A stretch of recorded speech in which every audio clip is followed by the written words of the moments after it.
This episode of the Modern Therapist Survival Guide and the Therapy Reimagine 2019 conference is brought to you by Simple Practice. Trusted by over 40,000 customers, Simple Practice creates software and services for health and wellness professionals. Its EHR empowers practices to run their businesses more efficiently, streamlining administrative tasks, enabling regulatory compliance, and improving documentation. Listen at the end of the episode for a special offer from Simple Practice. This episode is also sponsored by Become a Group Guru. If you're ready to get started with groups, grab your free 5-day group jumpstart guide at becomeagroupguru.com for your step-by-step plan to creating the group your ideal clients are ready to enroll in today. Listen at the end of the episode for more information. You're listening to the Modern Therapist Survival Guide, where therapists live, breathe, and practice as human beings. To support you as a whole person and a therapist, here are your hosts, Curt Widhalm and Katie Vernoy. Welcome back, Modern Therapists. This is the Modern Therapist Survival Guide. I'm Curt Widhalm with Katie Vernoy, and as always, thank you for joining us, listening, sharing our podcasts, our blogs, and you are really the community that makes all of this so worthwhile for us. We really appreciate you, and if you could do us a favor, wherever you are listening to us, if you wouldn't mind stopping by, leaving a rating and a review, that definitely helps us out. And over the last couple of months, we have not shied away from some controversy. We've dropped some podcast episodes that have stirred quite the discussion, a couple of blog posts that we have that are really looking at some of the different factions in the field. And a lot of this boils down to money. And I think that it's something where, if I'm going to reference The Wedding Singer, we have some money. We keep it in a jar above our fridge. We'd like to put more money in that jar. So that way we can buy goods and services to take care of ourselves. And this is also being very much held up with some of the feedback that we're getting of, some therapists might be in this field for the wrong reason, to become rich. And this is being pointed out by people who might be either considering entering into the mental health field, just entering, might not even be in the mental health field at all. But we're hearing criticisms that we shouldn't be in this for the money, especially as a helping profession. And I don't think it's as simple as a yes or no thing. And that's what we're diving into today. Yeah, it was pretty shocking to me. For the conference, I've been putting up some ads, and one of them is about being a six-figure therapist, and awesome copy written by Katie Reed, who is amazing at it. And she was basically putting out there, and these are ideas that we've talked about, which is that if you're thinking about being a six-figure therapist or dreaming of being a six-figure therapist, you're aiming too low. And then goes on to talk about how the field has kind of been rigged against us, that we oftentimes are low paid, and then goes further on and saying you don't want six figures, you want how you're going to feel at six figures, and all of those good things. So we'll link to the ad in our show notes so you can read it, because it's, I think, really says a lot. But it's been very interesting to get these hater comments and anger emojis around this, calling that gross or yuck or totally shallow and effed up and all of this stuff that therapists who want to make money or who are in it for the money or those kinds of things are awful. They're bad. And we looked, and some of these people seemed more like trolls. Some of them actually seemed like they were people that truly care about other people and thought this was in poor taste, that we would want this. And so to me, I think the biggest thing is, as a profession, are we being asked to have a vow of poverty? Are we being asked to be saints in truth and only be present for the service of our clients, to help others? And I think in the past, I think this has been, blank slate, we're invisible, this is just for the clients. It's been more of a philosophical thing, which we've talked about many times changing. But currently, it really is about how much money we ask for, how much money we make, how visible our financial success is. I don't even know what the right way to describe it, but it seems like that's what people are very offended by. And I think some of these comments are really about what somebody's motivations for entering into this field is really about. And I do hold that, yeah, there is some truth that if you are entering in this field to get rich, you're in this field for the wrong reasons. Yes. Now, that does not mean that you shouldn't be able to make a living wage and a upwardly mobile sort of socioeconomic status for yourself. General studies, and I'll put a link in the show notes at MTSG podcasts on this, but general economic studies in the United States showed that with slight cost of living area, that people are happiest at about $75,000 a year of income.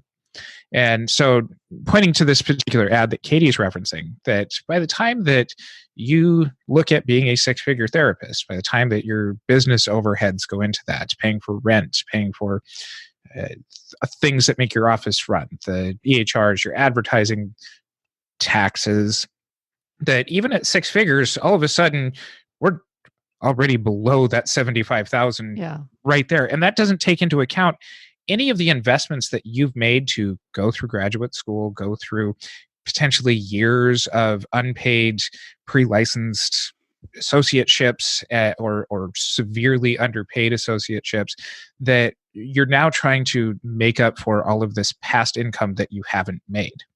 And so I know Katie and I both live in the Los Angeles area, so cost of living here and even the overhead expenses on our offices is potentially much higher than it is in other places in the country. So kind of looking at this, depending on what area of the country that you're in, might also adjust what that specific number is. But when you're a consumer of mental health services, you want to know that the person that you're seeking services from isn't just in it for the money. And so much of the crux of this conversation really comes around the why our therapists are there. And really looking at this from that consumer standpoint is, okay, you've invested a lot, but I need help. And I want to know that you are truly in this for that help that I so desperately need from you and potentially this trying point of my life. And I think to me, that balance is hard for therapists. I think especially because so many therapists have gotten into it for helping people, the goodness of their hearts, that kind of stuff. They were probably the people who have always been the ones that give advice. They've always been the ones that take care of other people. And so when the money conversation starts coming up, I think what happens is saying, this is what I need to make, can feel very harsh. It can feel very much like you're not honoring that clients will see themselves just as a paycheck for you, and they won't recognize that it's just a matter of, this is what I need to make in order to create the life that I need to create or to cover my costs or whatever it is. I think that interchange between client and therapist is very delicate. We did a Facebook Live with Tiffany McLean, who speaks into this a lot, and recently, and she was talking about just kind of owning it and then having that conversation about the person that is in front of you, your client, and seeing what comes up for them when you say, this is my fee, or I have to raise my fee, or whatever it is, being able to just use that as therapeutic material. But that doesn't necessarily, speak to the therapist side, which is, how do you feel very comfortable and not over apologize or reassure, like, no, I really am not in this for the money. I really, and kind of, why do we have to? I think, to me, I see other professions that are charging an hourly rate if they charge more. Like attorneys are seen as greedy, right? Because they charge so much money and all that kind of stuff. But if we actually look at what they're doing, they're defending clients. They're helping them to be protected.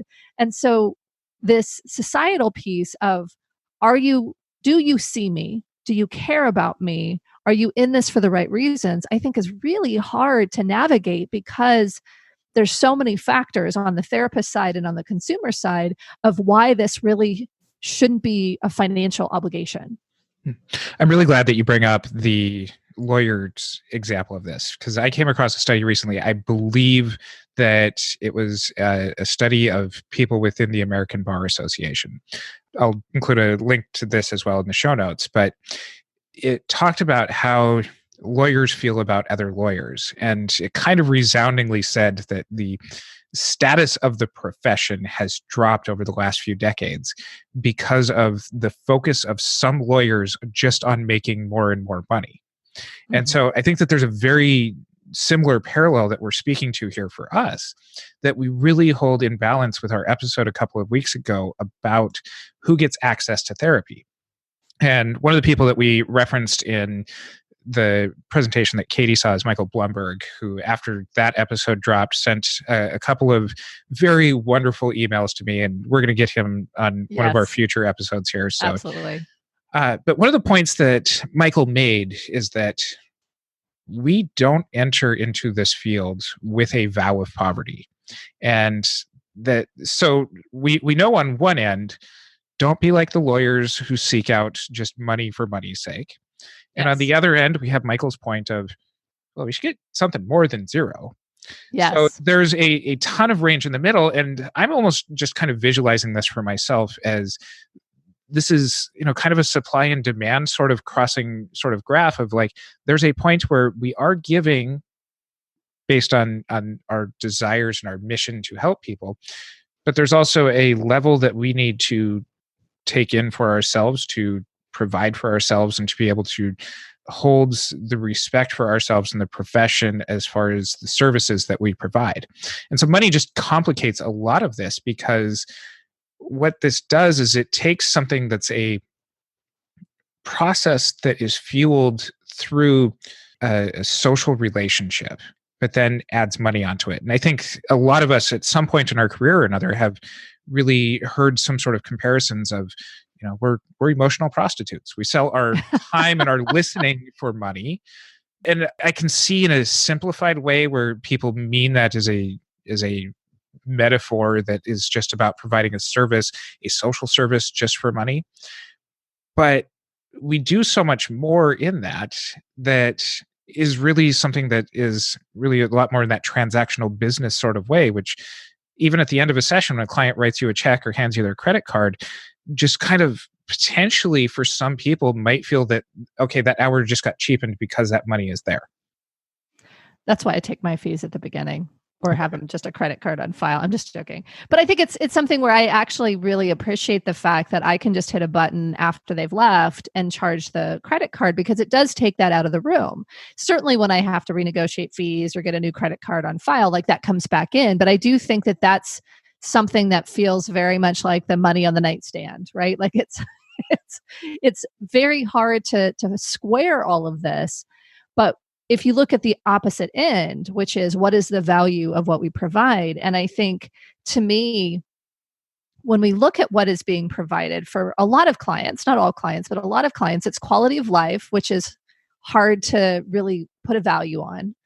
It's their life if they're suicidal, right? That makes it, you're saving their life. Mm-hmm. It can be their relationships. It can be so many pieces of things that are extremely important, but that we oftentimes don't place value on. And so in a traditional kind of sales model, when people are, you charge people what the outcome is worth, I think it's hard to do that. And I think when we look at what the hour is worth to us and what our overhead is and all our training and that kind of stuff, it can be pretty expensive, or it can actually, depending on where you are in your career, where your office is located, the overhead could be very small. There's probably some online therapists that have very low overhead costs and they're still charging a fee that is sizable. So I think it's something where being able to identify what is needed versus what's accepted versus how it's valued. Like, I think all of that stuff gets very messy. And I think there's a lot of people that have how do you set your fees? There's, fee calculators and, all kinds of different things. So there's ways for you to kind of figure out what you should charge. But I think the piece that we're trying to really look into is how the public perceives us when those fees are charged. And I think because there's such a hard way, a difficult time in trying to assign value, I think that's where we get into, but you should just like me and you should just treat me because I'm a good person and I need the help and I'm I'm so depressed. Why would you charge me with that much money? I think there's that piece that can pull at our heartstrings, but also can make us seem insensitive. I think all of us are either going to have or have had the question of, why do you charge what you charge? That seems like an awful lot for what you do. And I think in the internal discussions that we have as therapists with each other, that we're very good at talking to other therapists. Sometimes we're not so good at conveying these ideas out to the public. Yes. A lot of times I see at least an aspect of this within therapist discussion really come back to, well, these are people who don't value what we do. And that we need to demonstrate what our value is to them and convince them of something where if they're asking this question, then it really is something where I think Tiffany McLean does a great job of talking about this as being such rich clinical information and isn't something where you just need a simple like one-line answer in order to appease a client. And you can hear her talk about that at the Therapy Reimagine conference coming up here in a couple of weeks. Shameless plug. Sometimes, it really just does come down to how much that we value ourselves and how much we're willing to share in that initial fee setting conversation about how we look at that. We have kind of these moral responsibilities and sometimes ethical duties to charge commensurate with the other people within our community and knowing kind of what the community standards of fees are.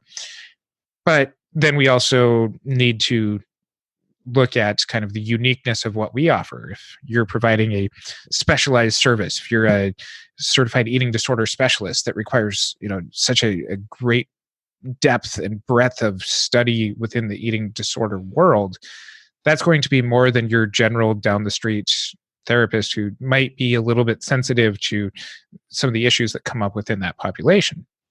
And so that should be something that does stand you out as having more of an investment and more of a knowledge that can be shared with things. But I think one of the points that we're talking about here, though, is this is all in direct fee for service kind of situations and doesn't always necessarily accommodate things like therapists who are within managed care panels or therapists who work in agencies who aren't necessarily negotiating these things, or public assistance, Medicare, Medicaid, Medi-Cal sort of situations where clients might not even be paying for these services directly themselves. And so I think to have a one-size-fits-all answer for consumers is really impossible to have, because a lot of our podcast focuses just on the private practice end of things. But these conversations are happening throughout the consumer base of people across all the spectrum of service seekers. When you talk about the community mental health or the people that are on panels, I think that's a really good point, because I've had not how do you set your fees and why you're charging that much, because I think if people are using insurance, they recognize that that's set by the insurance panel, or if they are in a Medicaid situation and they're not paying for services, that they recognize that there's, they don't have they're not actually putting money in the line there. But I think that question of, are you just in this for the money? Am I just a paycheck? That can happen regardless if they're handing you a check for $225 or if they are handing you $0.00 and just coming to see you at a clinic. And so I think going back to the clinical information and kind of the client perspective, but I also want to make sure we get to the therapist perspective. I think that there is that insecurity around, am I important enough for you to just want to help me? Am I a human being? Do you see me? What is this for you? And I think when therapists are burned out, when therapists are strapped, when therapists don't have that compassion and empathy, there is more of an impression. And this is oftentimes the people who charge less or who have a lower salary or just, really are not living the life that they have wanted to live. They're more likely to be the folks that are showing up with less of those resources, emotional resources available. And so the conversation, because I've had clients ask me that when I was not making a great salary, I was working at an agency, like, I'm just a paycheck for you. And I'm like, if I could just tell you, if it was just about the paycheck, I would have become another profession. Like I would not have done this. This is about what I want to do. But I think that interchange, I think if therapists are uncomfortable with it or are not taking good care of themselves, they can't be present in that way. And so from the consumer, and it's like, I am so vulnerable over here. I'm telling you everything. And if this is just a transaction for you, that is gross, effed up, yucky, kind of what those kind of trolls said. But it's not just clients who are having this reaction. It's also therapists who either are having trouble kind of quote unquote charging what they're worth, but also having a challenge seeing other clients saying, hey, I'm charging this much, and doing some shaming of other people who are charging more. And so to me, and I've got some ideas, but I know you've got some specific things about kind of the employment structure about why therapists are having such a hard time with this as well. Yeah. And as I'm listening to you, it flashed me back to last year's Therapy Reimagine conference and Ben Caldwell giving the opening presentation and talking about where therapist salaries have really been over the last 10 years, and the median salaries in the US largely being around $50,000 for clinicians. And Ben's done a ton of great research in his book, Saving Psychotherapy. I highly recommend it if you haven't read it yet. But as Ben was talking, I was sitting in the back of the room right next to the AV people. And the two AV guys at that time both turned their head and looked at me and mouthed, "That's what you make?" And so I think, that there's so little information about what that money actually goes into. That on one hand, if somebody is charging $200 a session, that if you put that out across, the 2,000 hours a year, that if you're working a 40-hour week, which most of us aren't, then, that looks like a really high gross number. But the net number, once you start to put into running a business, potentially having employees, doing some of the passion projects that allows for your pro bono work to get out there for free, that we're really balancing out the people who can pay a little bit more for services with the other aspects that we bring out there. But speaking of how the training into our system really confuses this, is that when we start people in this profession, and I'm talking trainees and associates, in this field for no pay or really, really low pay, people in those positions really have to make a decision of, why am I doing this? And there's a lot of behavioral economic evidence that when people are underpaid for what they do, they either provide worse services or they convince themselves that I must be doing this for a moral goodness as opposed to an income. And unless, and this is, my second reference to Ben here in just this short little bit, but something that Ben is very fond of saying is that this is an unsustainable system that then makes it to where the only people who can afford to do this at low fee are the rich. And so we end up with a system that is by the rich and for the rich once people get into this place of, well, I'm not going to keep working for nothing forever.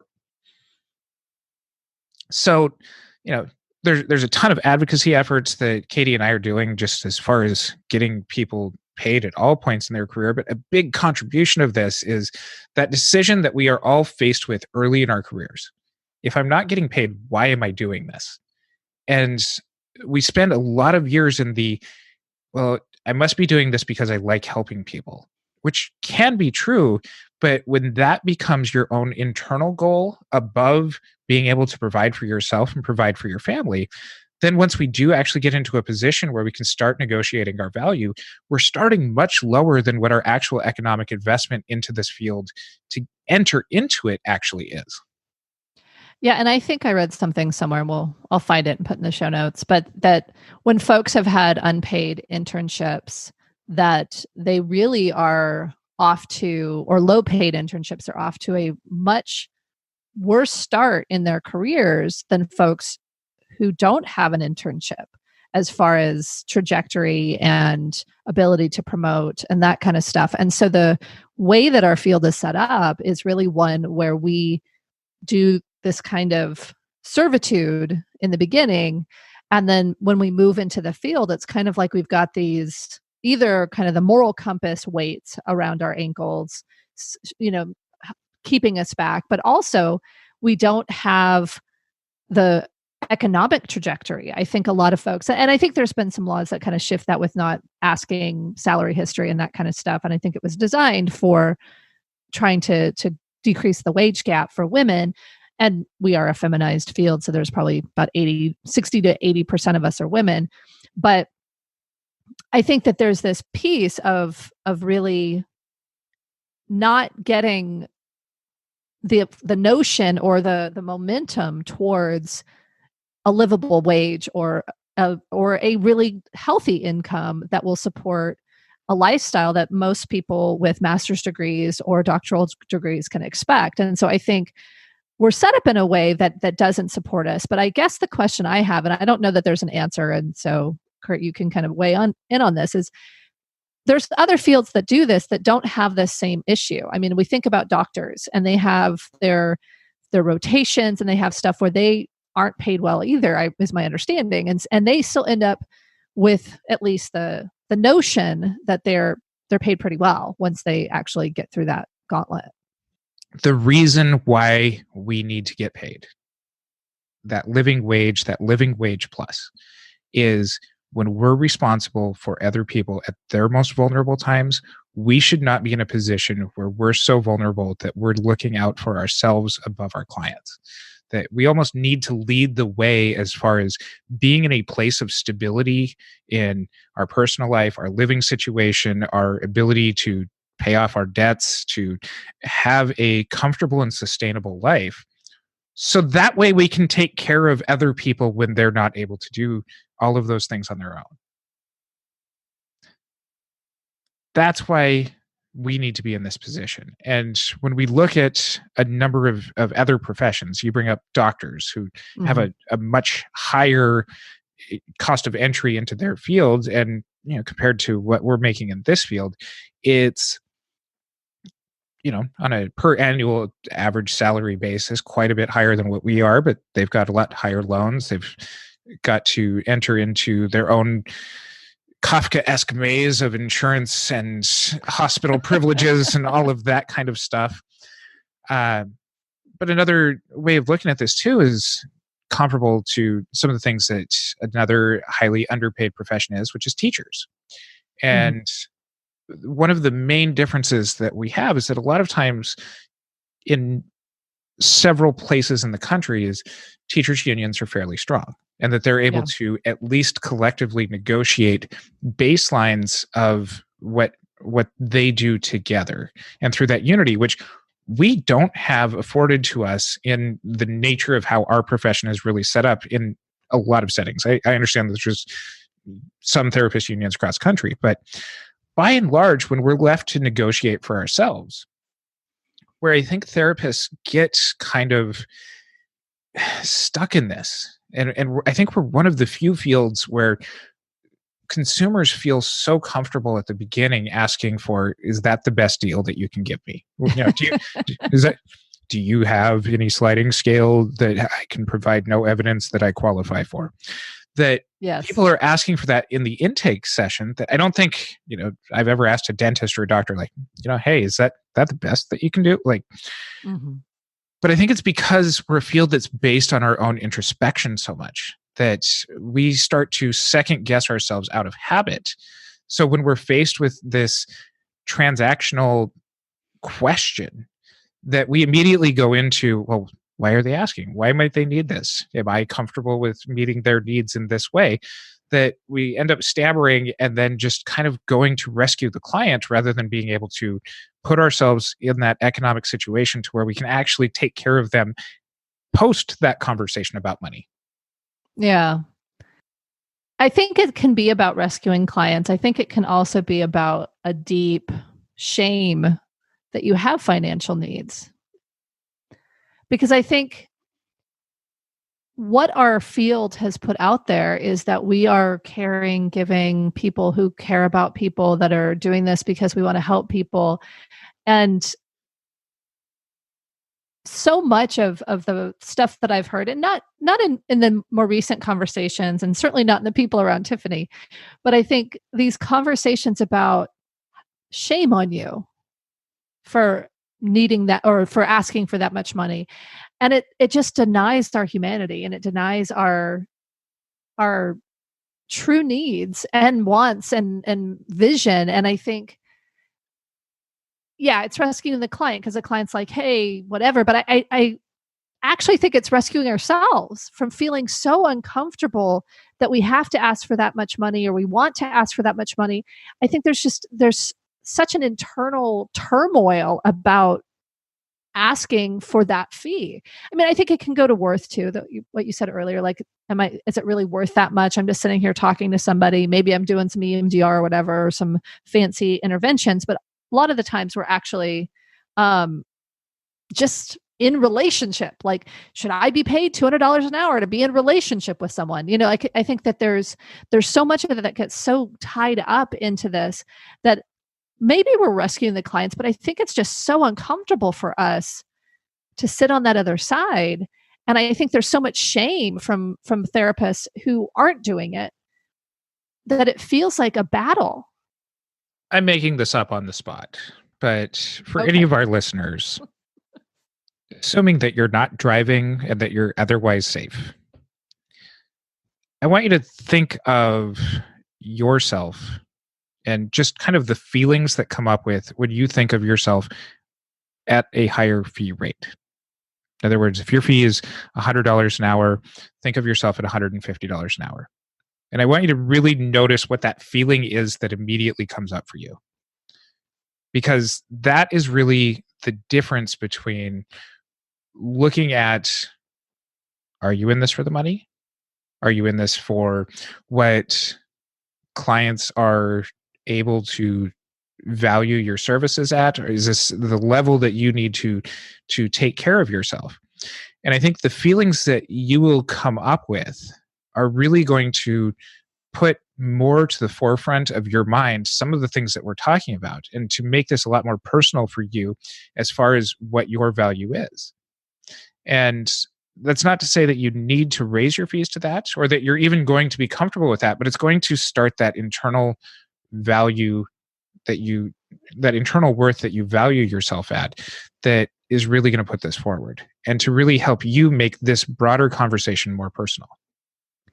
I was in a private practice seminar several years ago, and the presenter was kind of having folks respond to different fees and kind of determining what you could raise your fee to, kind of at an emotional level.